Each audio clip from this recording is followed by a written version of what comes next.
So ఇక్కడ ఇచ్చేసిన media మిత్రులందరికీ thank you so much. And ఎప్పుడైనా కానీ లైక్ ఫ్రెండ్స్ కానీ ఇక్కడ ఉన్న వాళ్ళందరూ ఫ్రెండ్స్ ఫ్యామిలీ మెంబర్స్.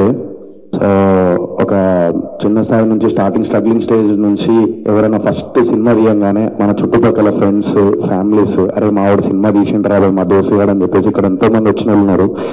సో వాళ్ళందరికీ థ్యాంక్ యూ సో మచ్ మా సైబుల్ని ఎంకరేజ్ చేసినందుకు. ఎందుకంటే మీరే ధైర్యం.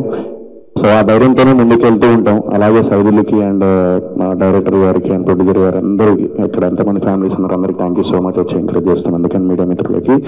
అండ్ సినిమా అనగానే రంగుల ప్రపంచం అంటారు. బట్ ఫ్రాంక్ గా మాట్లాడితే మీ అందరికీ రంగులు చూపిస్తూ మేమందరం బ్లాక్ అండ్ వైట్ లో బతుకుతూ ఉంటాం. ఎప్పుడు ఏమైతే తెలియదు, ఎప్పుడు హిట్ అవుతుందో ఫ్లాప్ అవుతుందో యావరేజ్ అవుతుందో ఏమవుతుందో మా ప్రయత్నం మేము చేసుకుంటూ వెళ్ళిపోతాం. అది ఎంతవరకు ప్రయత్నం అది ఫలిస్తుందో మాకు ఫలితం వస్తుందో మాకు తెలియదు. బట్ మా ప్రయత్నం ఒకటే ఉంటుంది. మా దగ్గర 1,00,000 రూపాయలు ఉంటే దీని అమ్మ జీవితం 90,000 ఎన్ని సినిమాకే పెడతాం మేము. ప్రొడ్యూసర్ అయినా ఆ డైరెక్టర్ అయినా ఎవరైనా అంటే అదొక పిచ్చి అంటే డ్రగ్స్ అనే దీని అమ్మ జీవితం ఎదుర్కొంటామే. కానీ ఈ సినిమా అనేది ఒక్కసారి దీనిలో ఎంటర్ అయిపోతే దాన్ని మళ్ళీ ఎదుర్కోవడం కష్టం. అది ఫ్లాప్ అయినా హిట్ అయినా రవితేజ గారు నేనంటే సినిమాలో ఏదైతే డైలాగ్ చెప్పారో లాస్ట్కి అది సినిమా తీయడం మా ఎత్తు, మా ప్రయత్నం మేము చేస్తూ ఉంటాం.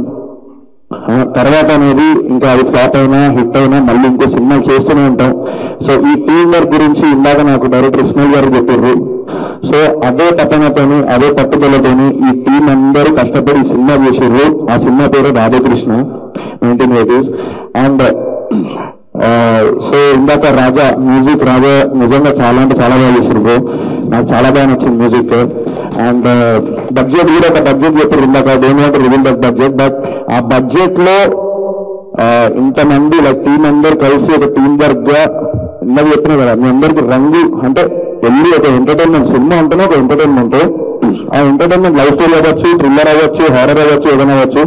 బట్ ఎమోషనల్ లవ్ స్టోరీ తీసారు. సో ఐ హోప్ ఈ సినిమా మీ టీం అందరికీ సుధాకర్ గారికి కూడా మంచి ఒక సినిమా మంచి డబ్బులు రావాలని మనస్ఫూర్తిగా కోరుకుంటున్నాను. And Ismail all the very best Ismail Bhai. And మా సైదుల్ హీరో అండ్ బ్రహ్మరామిని. సో మీకు కూడా ఆల్ ది వెరీ బెస్ట్ ఇద్దరికి. అండ్ స్టోరీ ఉన్నప్పుడు మంచి స్టోరీ ఉన్నప్పుడు ప్రొడ్యూసర్ దొరకరు. ఏదన్నా సినిమా వచ్చింది మంచి స్టోరీ దొరకదు. కానీ మంచి స్టోరీ ఉన్నప్పుడు ప్రొడ్యూసర్ దొరికితే మా ఉన్న దాంట్లో చేద్దాము అని చెప్పేసి ఒక బెస్ట్ ఇచ్చే అవుట్పుట్ అనేది ఏదైతే ఉంటుందో ఒక డైరెక్టర్ కి అది ఇప్పుడు ఆ బెస్ట్ ఇస్మాయిల్ గారు ఇచ్చారు. So thank you so much to each and every one. So ఇలాగే ముందు చిన్న చిన్న ఎంకరేజ్ చేస్తూ ఆడియన్స్ ముందుకు తీసుకెళ్లాలని మనస్ఫూర్తిగా కోరుకుంటున్నాను. అండ్ ఈ మధ్య లైక్ అన్ని జరుగుతున్నాయి. లైక్ అందరికి తెలిసిందే మీడియా మనం అందరం ఒకటే ఫీల్డ్ లో ఉన్నాము. సో లైక్ మనం అందరం బ్రతికేది ఒకటే దాని మీద సినిమా.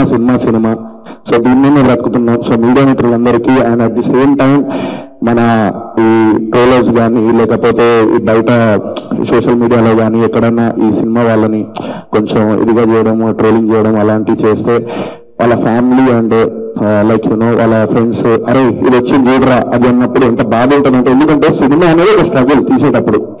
అలాంటి టైంలో మళ్ళీ ఇవన్నీ చేస్తూ ఉంటే ఒక మనిషిగా ఈ సొసైటీలో బతకాలంటేనే కింద కూడా వెళ్తూ ఉంటాం. సో ఆ ధైర్యాన్ని అంటే అది పట్టించుకోకుండా ధైర్యంగా ముందుకు వెళ్ళేవాడే సినిమా వాడు అది నేను. సో మీరందరూ ఎంకరేజ్ చేయాలని మనస్ఫూర్తిగా కోరుకుంటున్నాను. సో సొసైటీలో మంచి మార్పు రావాలని కోరుకుంటున్నాను. ఒకరిని ఎంకరేజ్ చేయకపోయినా పర్లేదు బట్ కించపరిచేయడం మనస్ఫూర్తిగా కోరుకుంటున్నాను. ఈ మధ్య జరిగే అన్ని అదే జరుగుతున్నాయి. హరిశంకర్ గారు కూడా అదే అన్నారు. So thank you so much. And ఇప్పుడు రాధాకృష్ణ సినిమాకి all the very best. And teaser launch చేయించినందుకు మోనికా గారికి థ్యాంక్ యూ సో మచ్ అండి. Thank you so much to each and everyone. Thank you.